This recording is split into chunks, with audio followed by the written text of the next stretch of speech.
research of financial stress of college students and the impact it has on academic performance. I'm Riley. I'm Lauren. I'm Emma. And I'm Bella. Here's a little preview of everything we'll be going over in our presentation. So why do we choose this research and why is it relevant? This quote from Scholarship America tells us that getting through higher education means constantly thinking, worrying, and stressing about how to afford it. The stat here backs it up by saying 70% of college students have reported facing stress due to their financial situation.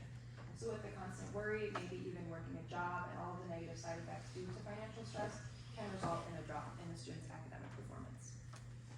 So we had two hypotheses for our research. The first being the financial stress of college students impacts academic performance, and the use of a financial plan can reduce financial stress in college students. We also had two independent variables and two dependent variables. Our independent variables included stress of finances and work-life balance. And to assess those, we asked questions such as, I think about financial stress / stressors in my life. Respondents used the Likert scale to respond to get some more diverse answers opposed to just a yes or no question. And then for work-life balance, we did check all apply question, and then respondents could answer a list of the things they apply, do, so then we could see how well they can balance things.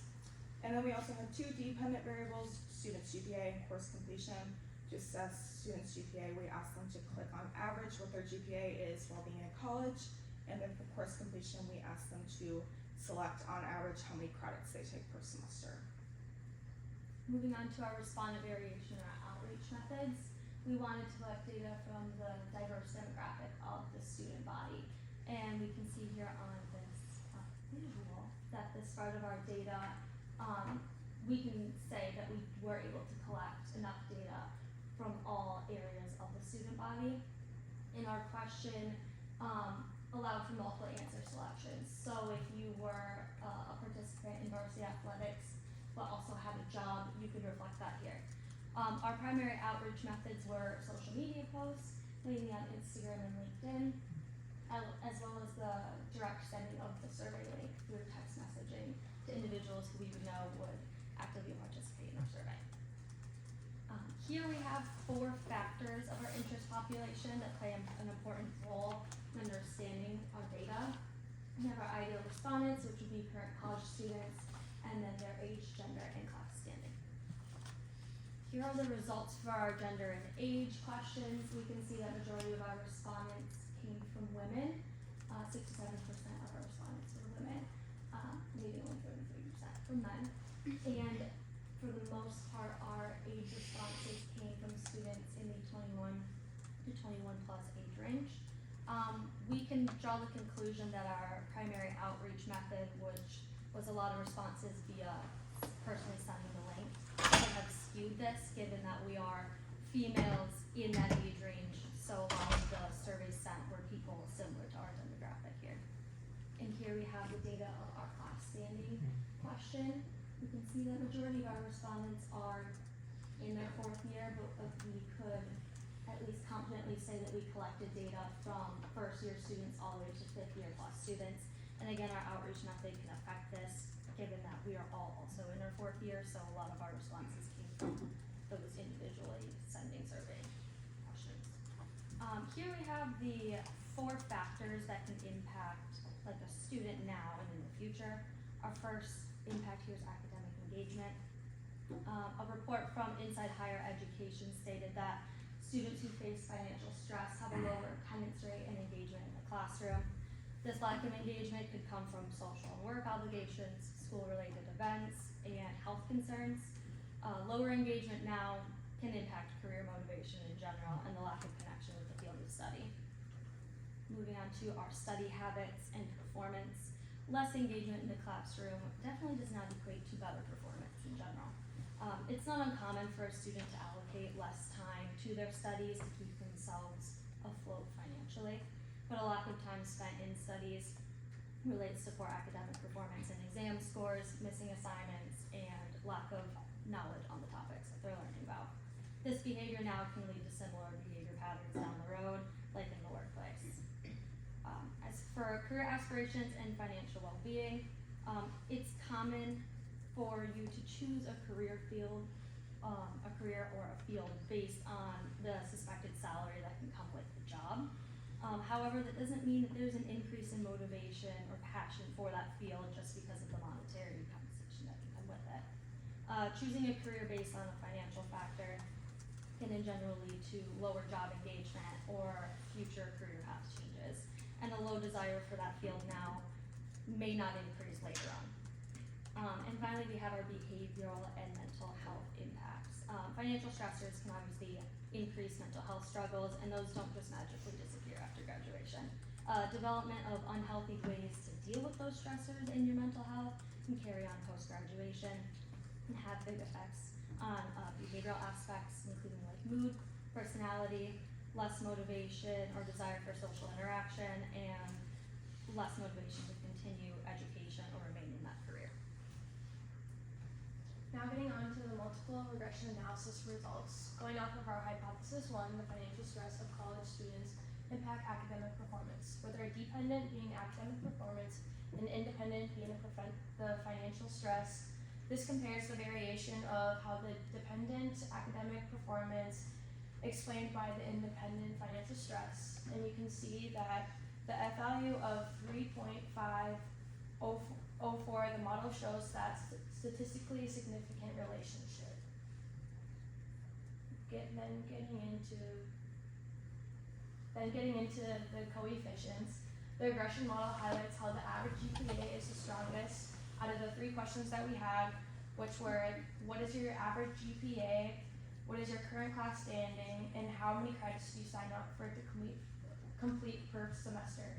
And it shows that out of those 3 questions, that the last one being, what is your average GPA, then during your time at college is the most usable question out of the data that we got.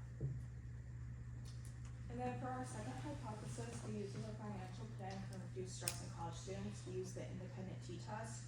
The independent t-test is used to compare 2 mutually exclusive variables, and from those results, it will reveal if those variables are significantly different from each other or not. You receive the mean results of each variable and their statistical significance. In this specific t-test, we compare gender in relation to financial plan. And when we say financial plan or use a financial plan, it's if they have knowledge about one or if they have one in general. In this t-test, group 1 is male and group 2 is female. And based on the mean and standard deviation, we can conclude men are a little bit more financially knowledgeable than women. And we can also conclude from our standard deviation that the male responses varied a little bit more than the female responses. They were a little bit more similar to each other. And then carrying on with the independent t-test, the male's final results were 2.63 plus minus 1.60, and females is 2.86 plus minus 1.035. T being 144 equals negative 1.223, and P equals 0.223. From this, we can conclude we received a total of 144 finished results, and we have a negative T value, which can conclude that we had a bit of a higher second mean compared to the first mean, which would make sense due to the high number of female responses we got compared to men. We figured that our error from the survey comes from the fact that we did have so many more female responses than men, 48 male responses compared to 98 female responses. That is extremely skewed towards female responses, which contributes to the error in the survey. To try and alleviate some of that error, we could have tried to figure out a way to specifically target men to our survey or send the survey more to men. So to reiterate our first hypothesis, which Riley went over, which was the financial stress of college students impacts academic performance, the R in the model summary table indicates that there was a weak positive correlation between our independent and dependent variables, yet with the number of our p-value, the model was still statistically significant overall. But we figured that if we could change our format of our questions to be more individualized rather than select all that applies questions, it could have been more specific and possibly our results could have been a stronger correlation. So for a suggestion based off of the first hypothesis, although this is a commonly used suggestion, it's common because it is easy and effective. And for this example, we picked the Mint app or website because it can track your expenses, your income, give you alerts based off your bills, show you your credit score, your investments, and also your spending reports. So having this all laid out in front of you can be an effective way to combat your stress regarding your finances, as well as save you time. So with less stress and time spent around your finances, it could improve your academic performance. Based on our second hypothesis, which Lauren just went over, which is the use of a financial plan can reduce financial stress in college students. We used an independent t-test, and like she said, our results were extremely skewed due to the amount of female responses we had versus male, so our means were off.